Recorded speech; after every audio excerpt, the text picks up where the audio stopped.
A man just did something nobody in the history of the UFC has ever done. Not Anderson Silva. Not John Jones. Not Khabib. 17 fights. 0 losses. And the man sitting at the commentary desk, the guy who's called more UFC fights than almost anyone alive, watched it happen live, turned to his co-commentator, and could barely find the words. That man was Joe Rogan. And what happened inside that cage in Philadelphia is the story we're about to tell you, piece by piece, punch by punch, from the walkout music to the final scorecard. Let's rewind. Because to understand why this night mattered so much, you have to understand where it started. Saturday, August 15th, 2026. Philadelphia, Pennsylvania. The Xfinity Mobile Arena. Thousands of fans packed into their seats, phones out, beers in hand, waiting. This wasn't just another fight night.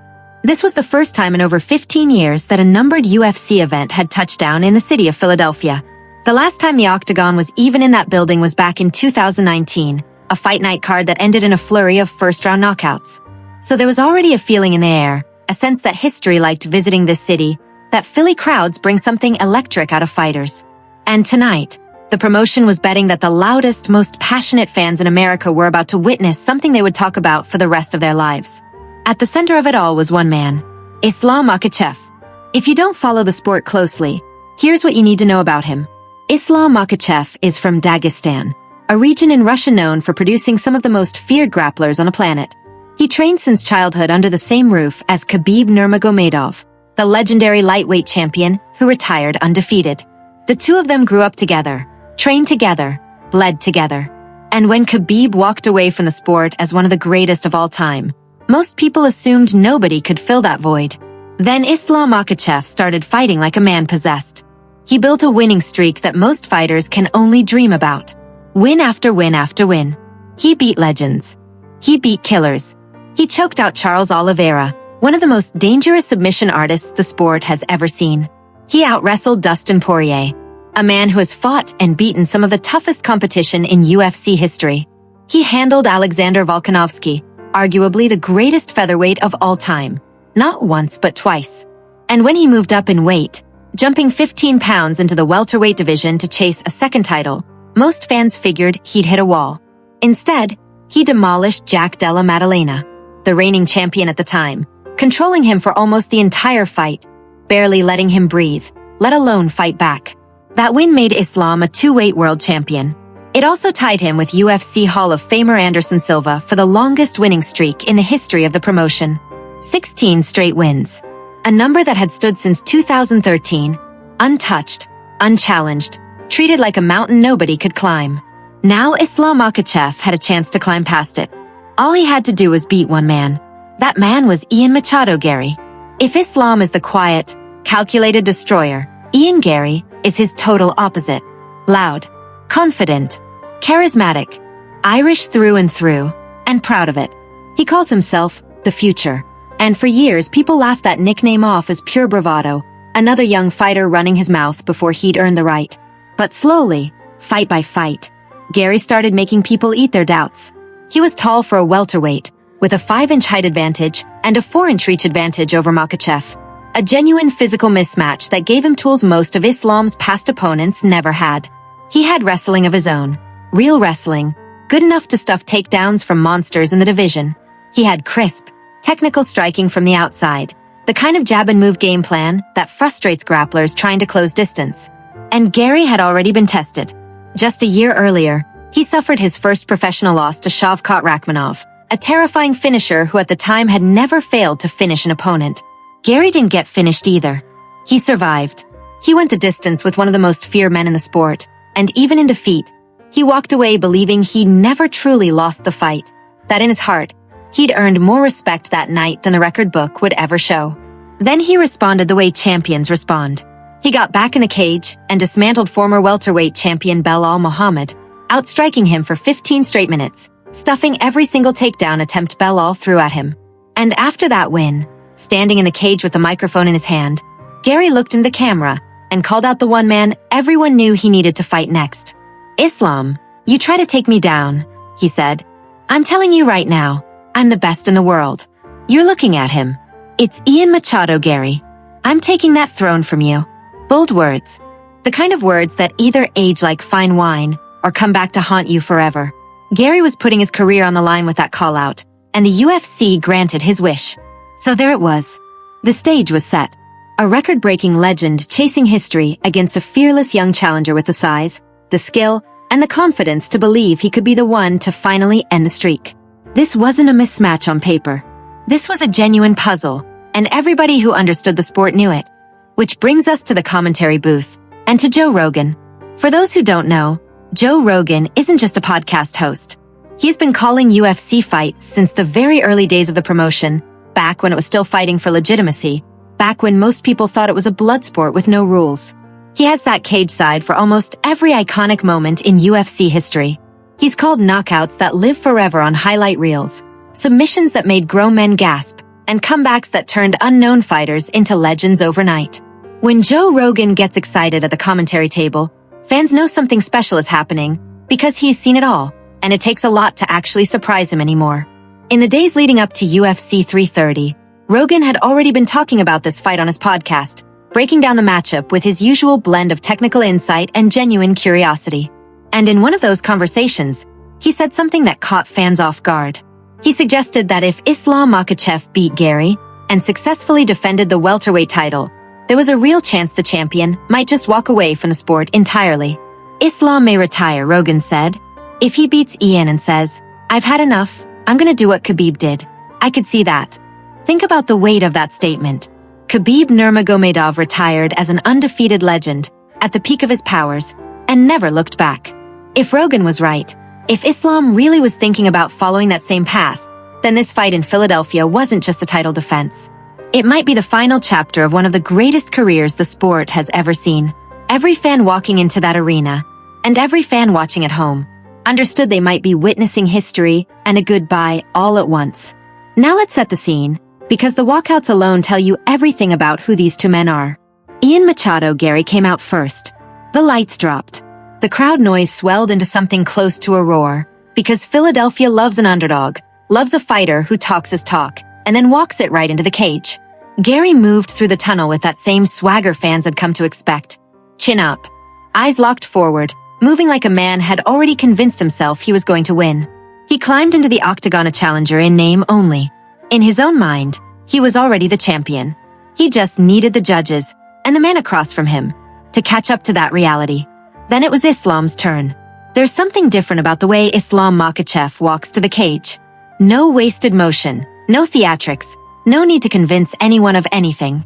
He has the calm of a man who has already fought this fight 1,000 times in his head, and won every single time.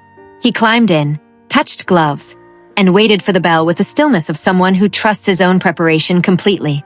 At the commentary table, John Anik, Joe Rogan, and Daniel Cormier settled in for what everyone in that arena sensed was going to be a 5-round war. And the horn sounded. Round 1 began, and immediately, you could feel the tension of two elite fighters testing each other's timing. Garry used his reach, popping out jabs, circling, using that 5-inch height advantage to make Islam work, just to close the gap. This wasn't Della Maddalena standing in front of him waiting to get taken down. This was a man who had studied every single one of Islam's fights, who knew exactly what was coming, and who had built his entire training camp around surviving it. But surviving a plan on paper and surviving it live in the cage are two very different things. Islam started finding his rhythm midway through the round, closing distance behind feints, using level changes to keep Garry guessing whether the shot was coming high or low. And then it happened. Islam caught a moment, shot in, and put Garry on the canvas. The crowd let out that unmistakable groan, the sound fans make when they see a fight potentially slipping away from the man they're rooting for. Once Islam gets a body on the mat, everybody watching knows what comes next. Control, suffocation, positional dominance that slowly drains a man's energy and his hope in equal measure. Garry fought back beautifully in the scrambles, though. He wasn't just lying there. He was working, using his length to create frames, fighting to stand back up, showing the kind of defensive grappling IQ that had made people believe he could actually pull this off. He survived the round. Bruised pride, maybe, but he survived it. And in a 5-round fight, surviving a rough round 1 is not the same as losing the fight. Round 2 is where things got even more interesting, and where the story of this fight really started to take shape. Islam mixed things up. Instead of just hunting for the takedown immediately, he stood and struck, showing off a side of his game that fans don't always get to see. And then it happened. The moment that would end up on every highlight reel afterward. Islam clipped Garry with a damaging head kick in a clinch exchange, a shot that visibly staggered the challenger, snapping his head and forcing him to recalibrate in real time. For a split second, the entire arena held its breath. Was this it? Was this the finish everyone had been waiting for? Garry, to his enormous credit, absorbed the shot, cleared his head, and kept fighting. He didn't panic. He didn't fold. He tightened up, reset, and made it through the storm. That single moment told you everything about the kind of fighter Ian Machado Garry actually is. A lot of contenders crumble the instant adversity hits. Garry stood in the fire and came out the other side still throwing punches. By round 3, the fight had settled into the pattern that would define the rest of the night. Islam dictating tempo. Islam mixing chain wrestling with dynamic striking, never letting Garry get comfortable, never letting him find his rhythm for more than a few seconds at a time. This is what makes Makhachev so difficult to solve. He doesn't just have one dimension to threaten you with. He can take you down, and if you defend that well enough, he'll switch to striking, and if you adjust to that, he'll change levels again. Fighting him is like trying to defend against a puzzle that keeps rearranging itself mid-fight. Garry kept scrambling, kept surviving, kept looking for that one opening, that one exchange where his height and reach could turn the tide, where a clean shot could change the entire complexion of the fight. He never stopped believing it was there. That's the mentality of a fighter who calls himself the future and actually means it. Round 4 brought more of the same suffocating control from the champion, but also more heart from a challenger. Garry was getting hit, getting controlled, getting taken down again and again, and he kept climbing back to his feet, kept resetting, kept fighting like a man who refused to let this be the story of his career. There's a certain kind of respect that gets earned in moments like that, respect that has nothing to do with who wins the fight on the scorecards. The Philadelphia crowd, known for being one of the most brutally honest fan bases in American sports, could feel it too. They started cheering for Garry's toughness, even as it became clearer with every passing minute that Islam was cruising toward another dominant decision win. By round 5, both men were exhausted in the way only 20-plus minutes of elite championship-level fighting can exhaust a human being. But Islam Makhachev looked like the fresher man, still working, still hunting for takedowns, still controlling the pace like it was round 1 all over again. This is the part of his game that separates him from almost every other fighter in the sport. His conditioning doesn't fade. His pace doesn't slow. He fights the 5th round like he's fighting the 1st, and that alone breaks the will of most opponents long before the final horn sounds. The final horn did sound though, and Ian Machado Garry was still standing. Battered, exhausted, but standing. 25 minutes in the cage with arguably the most dominant fighter of this era, and he never once stopped fighting back. Now came the wait. The scorecards. At the commentary desk, Rogan, Onik, and Cormier broke down what they'd just witnessed while the judges tallied their numbers. This was, by their estimation, the toughest test Islam had faced in years, maybe since his very first encounter with Alexander Volkanovski. Garry had made him work. He hadn't been able to just steamroll him the way he'd steamrolled Della Maddalena. This was a fight, a real fight, and it had gone the distance for a reason. And then the scores were read. Unanimous decision. 49-46. 49-46. 48-47. All 3 judges siding with the champion. Islam Makhachev had done it. 17 wins in a row. A new UFC record, surpassing Anderson Silva's legendary 16-fight streak that stood untouched since 2013. He didn't just match a legend's number. He passed it, live, in front of a sold-out crowd in Philadelphia, on a night when the entire sport was watching. The arena exploded. History had just been made, and everybody inside that building knew it in real time. But it's what happened next, in the moments right after the fight, that turned this night into something people are still talking about days later. Because after Islam's hand was raised, after the belt was strapped back around his waist, Joe Rogan stepped into the cage to conduct the post-fight interview, a role he has filled for the promotion for years, one of the most recognizable voices in combat sports asking the champion to reflect on what he'd just accomplished. And it was during the broadcast, while breaking down Islam's resume and gushing about the sheer difficulty of his path to this moment, that Rogan made a mistake that instantly went viral. Talking about the level of competition Islam had beaten on his way to this milestone, Rogan brought up 2 names. Look at what he did to Justin Gaethje, Rogan said. Look at what he did to Dustin Poirier. The problem? Islam Makhachev has never actually fought Justin Gaethje. Not once. Not in any organization, at any point in his career. Daniel Cormier, sitting right next to him, seemed to go along with it in the moment too. And the clip of that exchange spread across social media, almost instantly. Fans clipped it, captioned it, and debated it for days. For a commentary team under intense scrutiny in recent months, it was a blunder that added fuel to an already simmering conversation about broadcast accuracy in the sport's biggest moments. But here's the thing about that mistake. It doesn't erase what actually happened in that cage. It doesn't take away from Islam's real resume, which needs no exaggeration to be one of the most impressive in UFC history. He has finished Charles Oliveira. He has out-wrestled and outclassed Dustin Poirier. He has beaten Alexander Volkanovski, the greatest featherweight of all time, not once but twice. In fights most experts thought he had no business winning as easily as he did. He beat a surging Arman Tsarukyan before ever moving up in weight.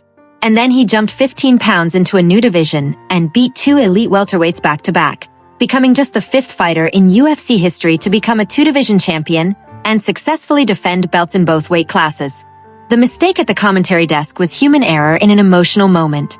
The record itself is real, verified, and now permanently written into the history books. In the co-main event that night, another piece of history was being written as well.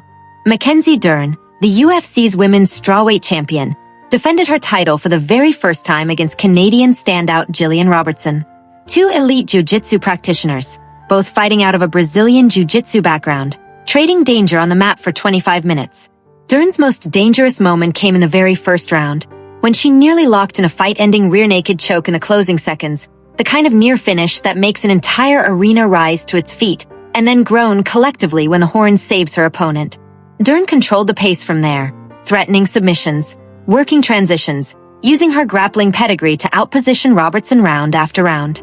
When the scorecards came in, it was another unanimous decision, another successful title defense, giving fight fans in Philadelphia a stacked championship doubleheader they will remember for a very long time.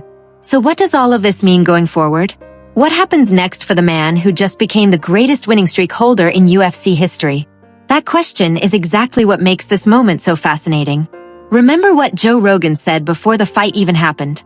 That if Islam won, there was a real chance he might walk away from the sport entirely, following the same path his mentor Khabib Nurmagomedov once did. Retire on top, undefeated in spirit, if not technically undefeated on paper, since Islam does have that single loss on his record from years earlier. No fighter in combat sports history has ever walked away at a moment quite like this one, holding a record that had stood for over a decade, with challengers still lining up, still calling his name, still believing they could be the one to finally end the streak. And make no mistake, there are challengers lining up. Names like Michael Morales, Carlos Prates, and Shavkat Rakhmonov, the very man who handed Ian Machado Garry his only professional loss, are all circling the welterweight division, all hungry for a shot at the champion.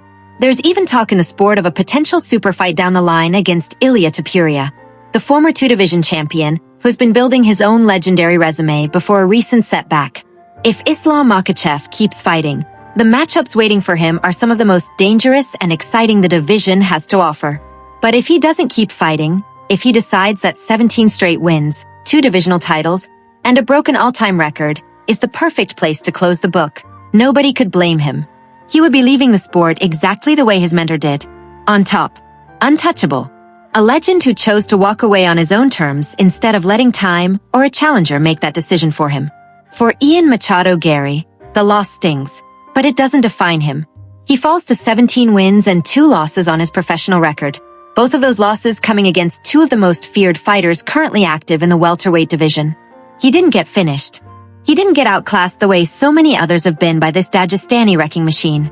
He survived 25 minutes, landed real damage, forced the champion to work harder than he has in years, and proved to everyone watching that his confidence was never just talk. The future earned his nickname that night, even in defeat, and in a sport built on redemption stories, there's no reason to believe his story is anywhere close to finished. As for the commentary booth controversy, it's a reminder of something worth remembering about live sports broadcasting. These are human beings, calling fast-paced, emotional, high-stakes action in real time, with no scripts, no retakes, and no room for hesitation. Mistakes happen. Names get mixed up in the excitement of a historic moment. What matters is the moment itself, the achievement itself. And on this particular Saturday night in Philadelphia, the achievement was undeniable. Islam Makhachev walked into the Xfinity Mobile Arena as a legend already chasing history, and he walked out as the record holder himself. 17 consecutive victories. A number now standing alone at the top of the UFC record books, a new mountain for the next generation of fighters to try and climb. And somewhere at that commentary desk, Joe Rogan, the man who's called nearly every iconic moment in this sport's history, watched it happen live, right in front of him. One more chapter in a career he has had a front row seat to since almost the very beginning. Whether this was the final chapter of Islam Makhachev's story, or simply the next one in a career that refuses to slow down, one thing is certain. On August 15, 2026, in the city of brotherly love, history was made, a record was broken, and everyone lucky enough to be watching, from the cage-side seats to the commentary booth to the millions tuning in at home, knew they had just witnessed something they would be talking about for years to come. That's the story of UFC 330. A challenger who refused to fold. A champion who refused to be denied. A commentary team that will remember this night for more reasons than one. And a record that now belongs to one man, and one man alone, standing at the very top of the mountain, looking down at everyone still chasing him.